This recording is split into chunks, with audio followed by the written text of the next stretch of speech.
colleague, not only host of Tates Take the Podcast, sports analyst, reporter, my friend, Deshaun Tate. It's a pleasure to have you on again. How are you doing? Man, I'm outstanding, dude. We got more basketball than a little bit more basketball than I think we had around this time the last time. So yeah, really happy to be back on the pod with you, man. Giving me an opportunity to join you on your platform and give me an opportunity to share this space and express some of my basketball passion that I have that everybody talks so much about. Yeah. Well, the pleasure is mine. It's always fun. One thing I always say, forget about just the podcast. I have these type of conversations in the barbershop. I have them when I'm playing pickup. I just love these conversations. So whenever I have the opportunity to talk to people such as yourself, I'm a kid in the candy shop because I love to pick your brain, really just understand your thought process. We're watching the same thing, but so many people have different takeaways. And that's what I love about sports. Same game. Different eyes, and by the way, I love that hoodie, man. I got one just like it, so I dig the swag. Shout out to Rob Parker and Chris Broussard. So both looking out after both of us, and Rob sent this to me. I'm like, oh man, I'm wearing this every chance I can. So I got to support the Odd Couple, Fox Sports Radio. Deshaun, it's such an interesting point you just brought up. Last time we spoke, it was kind of in the heart of the pandemic. I mean, we're still in a pandemic, but that was when we're like, man, you can't leave the house. Like this is real. This is quarantine here. And I believe we were talking about The Last Dance, and I was trying to put you on some of the new hip hop with Roddy Ricch and the Trae Young comparisons. I remember that. I can't tell you that I've done a much better job since then. I'll be honest. It's okay. But now we have a season. Not only do we have a season, we had a bubble. We have a champion. I think Adam Silver, the NBA, the players, everyone involved did such an amazing job to actually have basketball come back. And now we are not only after the season, we're into a new season now. This is just unprecedented times, like historic times. They didn't have this much time in between seasons. So already we're into something new. So first off, I don't take this for granted anymore. If 2020 has taught us anything, is to really value the people you have in your circle and life. So first of all, how are you, your situation heading into 2021? No, I'm outstanding, dude. I'm one of those people that obviously only in the most respective of ways, but the pandemic probably needed to happen for somebody like me. I went through some ups and downs and tough and rough spots and rocky roads and trials and tribulations, probably like a bunch of other people and lost people and things like that. But nonetheless, good things have come out of it. The podcast is growing and developing and establishing relationships with people that I probably wouldn't have happened if some things didn't transpire. So just really improving on myself mentally, physically, emotionally, spiritually, financially, kind of. So all of those things, man, it's a beautiful thing. So thanks for asking, by the way. But I got my basketball back, and for me, outside of those I just mentioned, that's the most important thing for me. Right. That's fantastic. I'm glad you did well. And it gave us an opportunity for you and I, for example, to really meet and cross paths. So really grateful for that. And now look at you. You got the nice headphones. You got a mic stand. I have a mic arm now. We're moving on up. Don't oversell it, Matt. But let's dive right into it. So I was on SUV TV when I said this. Well, I said this before I was on there when I covered the draft. But I really made it public and known about my Bluetooth and Wi-Fi analogy. So let me break that down to you real quick before I so it makes sense for you for what I'm about to say with CP3 and the Suns. So originally I came up with this analogy because we're always debating Michael Jordan and LeBron James. And I'm like, okay. Hey, they're always debating Michael Jordan. Just want to make sure we do. Okay. I never sway Kendrick Perkins. They can't sway me, bro. Okay. See, now I'm Team Braun over here. You're Team MJ. Okay. So this is what I did. I tried to mend the fences here, and I was like, listen, if you say MJ, cool. If you say Braun, cool. But I broke it down in this sense where LeBron is Bluetooth. He can connect to any device. That's what makes him special. You can put him in Cleveland, put him in Miami, put him with the Lakers, shooters, big man, Anthony Davis. You want to guard like Kyrie, you want to guard like D-Wade. He can connect to anybody. J.R. Smith, Iman Shumpert, Kevin Love, you name it. Michael Jordan doesn't connect with everybody. Some people think he's a jerk, but he's Wi-Fi, where not everyone's in range to connect with him. But when you do, it's a stronger signal. It's a signal for life. You have the Scottie Pippins, the Rodmans, the Paxsons, and it's a stronger signal. So both are great. It's just preference. I use Bluetooth more than I use Wi-Fi. Some people love that Wi-Fi because they need to hit the internet right away. So that's what I compared it to. So I said LeBron is a Bluetooth. I compared LaMelo, Tyrese Halliburton, Tyrell Terry as Bluetooth. But one of the guys I said that's Wi-Fi in the league today is Chris Paul. He does not connect with everybody. He's rubbed people the wrong way. But when you do, he's going to elevate you. It's going to be a strongness signal. Look at DeAndre Jordan. Look at Blake Griffin. They may have clashed at times, but that was at their peak was when they were with Chris Paul. With the Houston Rockets, they were one injury away from beating the dynasty Golden State Warriors. And now we look at the Phoenix Suns, tied for the best record in the league. Look at Devin Booker. And I think Devin Booker is connected to Chris Paul's Wi-Fi. One, what do you think of that analogy? Am I crazy? And two, what is your breakdown of the Phoenix Suns with Chris Paul and D-Book? Well, no, I love the analogy. I really do. I think it's outstanding, fantastic, actually, and credit to you for even coming with something like that. Great. Outside of that fact, that's hopefully I didn't mess things up. No, you're good. You're good. Okay, cool. So first of all, I'm one of those guys that believe that only one guy can wear 23. I know that part might rub some people the wrong way as well. But you know what? I tell you like this. How can I say this? I don't think it's a bad, and I'm not saying that you think it is. I don't think it's a bad thing to not be for everybody. You know what I mean? I think that that's what makes this league competitive, and just takes it back to what it once was and will always be because of people like that.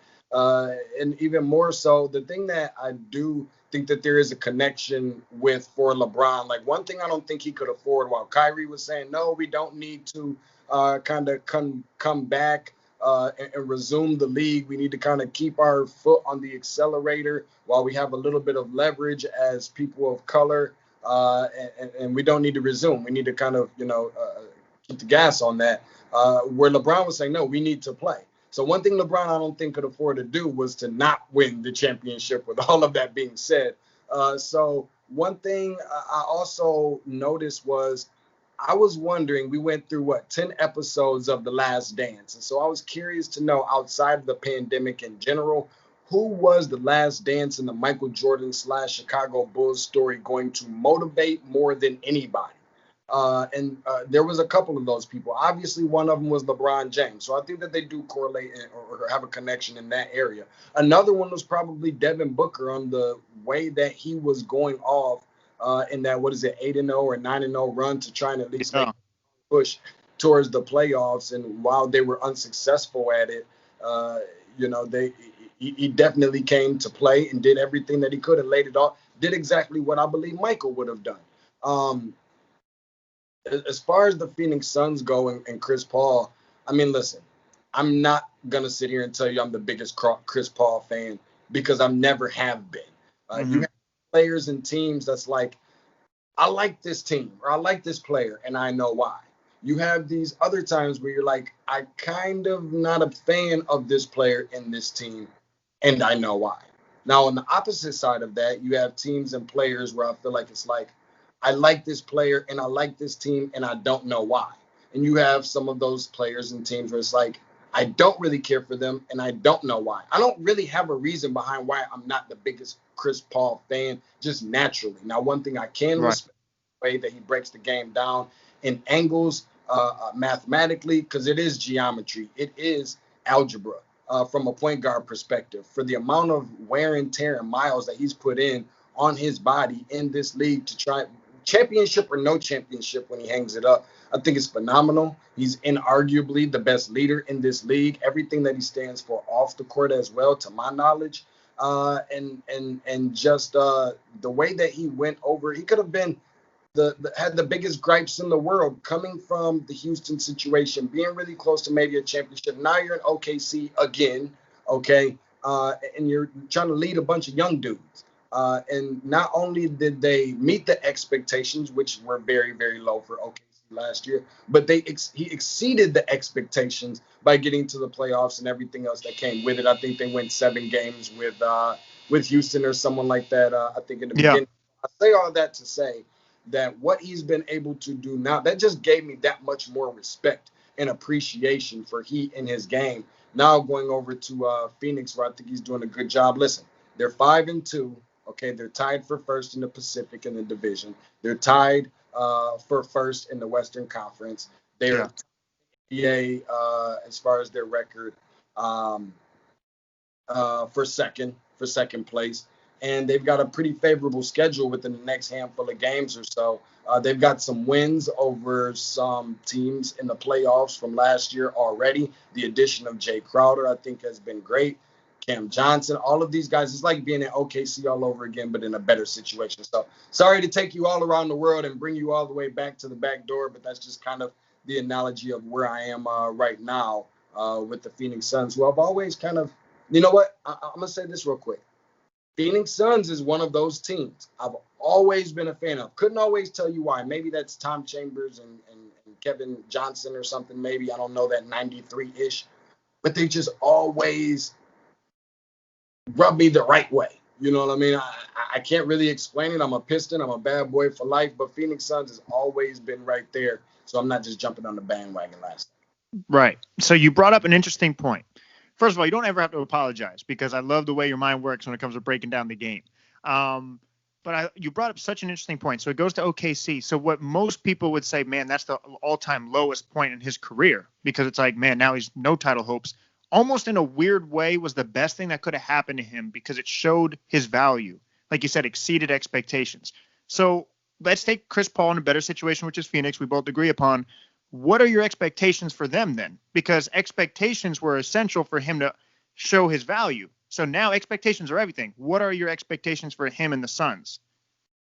My expectation is playoff. I don't care if that's first. Okay. I don't care if that's eighth. I think they're trying to implement something new now where you have like a win to get in or something along those lines, almost like a NFL wild card between spot or whatever. But to contend and to be right there in that spot to be able to get in. But I like them to get in. I think that's the expectation when you add somebody like that to your team. If you have the best leader on your team, one of the best players and or point guards to ever play this game, I think your expectation level goes up, especially coming off of a year where you were like literally this close to getting. Yeah. And I'm so excited selfishly to see Devin Booker because now we finally get to see him in a position. Okay, this guy scored 70 points in a game, one of the best scorers in the game, but we really never get to see him because he's never in the postseason. And so the general public, maybe not the basketball diehard hoopers like you and I, but for the general fans, they never saw Devin Booker really play like that because he's never in the postseason. So now we get to see a talent like that, hopefully in the position, which I think they will make the playoffs. The West is tough. I think they make that. I think we're going to start to see another layer to Devin Booker's game because I think he lives up to those big moments, and that's what the postseason's about. No, I definitely agree with you on that. Listen, I make this joke or have jokingly most of the time. Listen, if you light-skinned dude, I'm all in on you here. And I'm a Devin Booker. I'm not the biggest Devin Booker fan. I can respect and appreciate, but one thing I don't like to do is I'll jump on the bandwagon. It's too late and things like that. I'll always give the credit. Phenomenal scorer, obviously. Not off to the start this year that he was last year, but again, if it equates and evolves into adding a number to the left side of the result column, then I'm always going to be for that. So credit to Devin Booker. He's definitely gained my respect over the years because, and I'll tell you why that is. You know, sometimes you see a situation with a player on a team where it's like empty calories. I put up all these points, but it's like somebody has to score the points for crying out loud. And it's like, what, you know, how good, or not really how good is he, but, you know, who exactly is this player based on that he's on a really bad team? And now I think that not only does that look a lot different, but it also goes to show that, look, hey, you can put me in any situation. If I don't do anything else, then I'm going to put numbers on the board for you. Fill up the stat sheet. Right. So let's stick in the West. You're a high character guy, Deshaun. Like, you are a professional on and off the mic. You're a caring guy. And I could speak from this personally for those listening.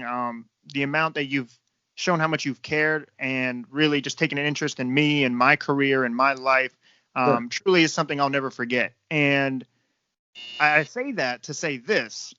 I'm not one to judge characters because who am I to judge anybody? But what do you take from this James Harden situation? Because I feel like we've talked so much James Harden this year, not even the basketball player. We've been talking about James Harden, the person. It's the strip clubs. It's the practices. It's the altercations with the rookie. It's been so much about his character. So what do you make of that whole situation? Are we, as media members, do we have the right to really speak on a man's character if we really don't know the full story? Or do we? Because that's not only as media members, we're supposed to assess the situation. He's the leader of a franchise. You're the face. You should be aware of what's going to happen as being the face and one of the best players in the league.